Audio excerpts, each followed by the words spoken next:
ایک طرف اسلام ہے، دوسری طرف کفر ہے۔ میرے پیارے حبیب صلی اللہ علیہ وسلم نے اس وقت ہی ارشاد فرمایا تھا الکفر ملت واحدہ، کہ کفر اس کو آپ الگ نہ سمجھیں، کافروں کی آپس کی دشمنی سے آپ بے یقینی کا شکار نہ ہو، کفار کے آپس سے لغزش کی وجہ سے، آپس کی ناراضگی کی وجہ سے دھوکے میں نہ پڑے، بلکہ یہ کیا ہے، ایک دوسرے کے یار دوست ہے۔ اور یار دوستوں کا پتہ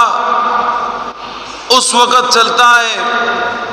کہ جب ان کا کسی کے ساتھ مقابلہ ہوتا ہے۔ ہمارے ہاں مشہور ہے کہ اگر دوست اور دشمن کو پہچاننا ہے تو آپ کسی کے ساتھ لڑائی جھگڑا کریں، خود بخود پتہ چل جائے گا کہ آپ کا دوست کون ہے، آپ کا دشمن کون ہے۔ وہ جو آپ کے قریب آتے ہیں آپ سے دور چلے جاتے ہیں، قریب آنے والے کو اپنا دوست سمجھ لے،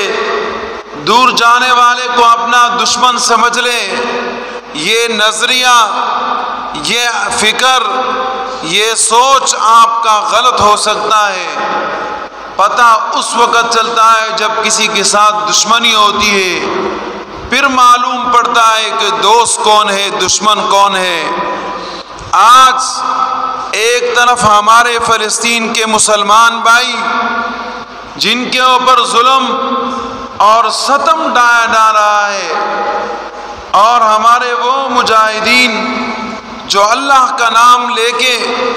بے سر و سامان اکیلے تنے تنہا میدان میں نکل کے پوری دنیا کو للکار کے ان کے خلاف لڑائی کر رہے ہیں، اور وہ جو آپ کو اپنا دوست سمجھتے ہیں، آپ کے قریب آپ کو سمجھتے ہیں، آپ ان کے دوستی کی وجہ سے غفلت میں پڑے ہیں،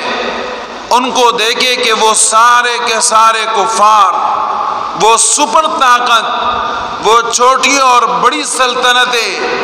آ کے آج مسلمانوں کے خلاف ایک ہے، جیسے چاہتے ہیں، جس طرح چاہتے ہیں بمباریاں برساتے ہیں، بچوں کو بڑوں کو شہید کرا دیتے ہیں۔